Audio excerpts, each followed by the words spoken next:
आजकल जहां जहां मैटर बड़े होते हैं वहां देवदूत पडिक्कल अक्सर खड़े होते हैं। अब एक बार हो तो समझ आता है, दो बार हो तो समझ आता है, लेकिन बार बार हो तो फिर मान लेना चाहिए कि भाई साहब जो प्लेयर है वो बड़े मैच का प्लेयर है। और सच में कहना गलत नहीं है कि देवदूत पडिक्कल अब बड़े मैच के प्लेयर बन चुके हैं। अब विजय हजारे ट्रॉफी का पहला सेमीफाइनल चल रहा था हरियाणा और कर्नाटका के बीच। कर्नाटका की टीम पहले गेंदबाजी करती है और सामने वाली टीम को 237 पे रोक देती है। अब चेज बहुत बड़ा नहीं था, लेकिन किसी को तो जिम्मेदारी उठानी थी क्योंकि बड़ा मैच था, सेमीफाइनल मैच था और कोई भी चेज आसान नहीं होता।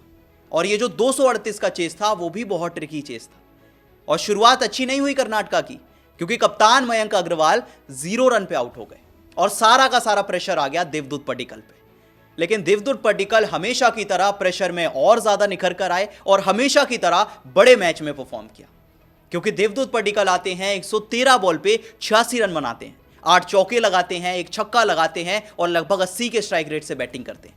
स्मरण के साथ मिलकर 128 रन की पार्टनरशिप करते हैं और अकेले इंश्योर कर देते हैं कि कर्नाटका की टीम बड़ी आसानी से जीत जाती है और फाइनल में पहुंच जाती है। यह सब कुछ हुआ देवदूत पडिक्कल की वजह से। अगर कहीं मयंक अग्रवाल के साथ देवदूत भी आउट हो गए होते तो प्रेशर आ जाता कर्नाटका पे। फिर नीचे के प्लेयर्स के लिए आसान नहीं होता, क्योंकि हरियाणा की टीम भाई साहब हल्की नहीं है, अच्छी खासी टीम थी। अगर मैच की समरी की बात करें तो हरियाणा की टीम पहले बैटिंग करती है, 237 बनाती है 50 ओवर में, और जवाब में देवदूत पडिक्कल की एक कमाल की पारी की बदौलत कर्नाटका की टीम 238 बनाती है 5 विकेट के नुकसान पे और 47.2 ओवर्स में इस मुकाबले को जीतती है और फाइनल में जगह बनाती है। और पूरा नहीं तो एटलीस्ट 60% क्रेडिट तो देवदूत पडिक्कल को जाता है, क्योंकि देवदूत पडिक्कल ने यह कारनामा पहली बार नहीं किया, क्वार्टर फाइनल में भी किया था। क्वार्टर फाइनल में जब कर्नाटका की टीम पहले बैटिंग करने उतरी थी वहां भी मयंक चले गए थे, 6 रन पे आउट हो गए थे और सारा प्रेशर देवदूत पडिक्कल पे आ गया था। वहां भी परफॉर्म किया था। देवदूत पडिक्कल ने 99 बॉल पर 102 रन बनाए थे, 15 चौके लगाए थे, 2 छक्के लगाए थे और लगभग 103 के स्ट्राइक रेट से खेले थे। वो मैच कर्नाटका ने 5 रन से जीता और इस बार कर्नाटका 5 विकेट से जीती और दोनों बार एक नाम का ओनम था जो कि देवदूत पडिक्कल का था। और अब फैंस कह रहे हैं कि भाई साहब बड़े मैच का प्लेयर है तो क्या सिर्फ कर्नाटका के लिए, इंडिया के लिए भी तो बन सकता है। मतलब मैं मानता हूं कि जब टेस्ट सीरीज में उन्हें मौका मिला था तो वो परफॉर्म नहीं कर पाए थे, पर ये तो फॉर्मेट ही अलग है ना। जो खिलाड़ी ओडीआई क्रिकेट में स्कोर कर रहा है, आप टेस्ट में मौका देंगे तो कैसे चलेगा? आप ओडीआई में मौका देकर देखिए ना। क्योंकि देवदूत पडिक्कल एक ऐसे प्लेयर हैं जो क्वार्टर फाइनल में हाईएस्ट स्कोरर थे कर्नाटका के, सेमीफाइनल में हाईएस्ट रन स्कोरर थे। क्वार्टर फाइनल में 99 बॉल पे 102 बनाए थे, सेमीफाइनल में 133 पे 86 बनाए और सबसे बड़ी बात, दोनों मैचेस में, नॉकआउट मैचेस में प्लेयर ऑफ द मैच बनकर निकले।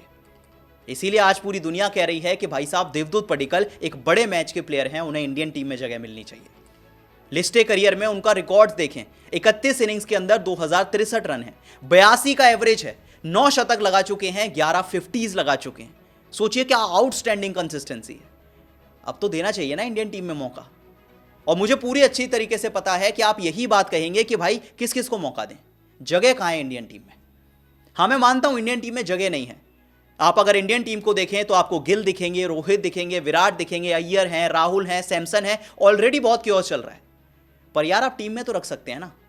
मतलब आपको वो माइंडसेट चेंज करना है कि करुण नायर जैसे प्लेयर्स, देवदूत पडिक्कल जैसे प्लेयर जो कि लिस्ट ए क्रिकेट में, फर्स्ट क्लास क्रिकेट में रन बनाते हैं, बड़े मैचेस में रन बनाते हैं, परफॉर्म करते हैं, अपनी टीम को जिताते हैं, उनके मन में तो आए कि यार हमारा सिलेक्शन हो सकता है।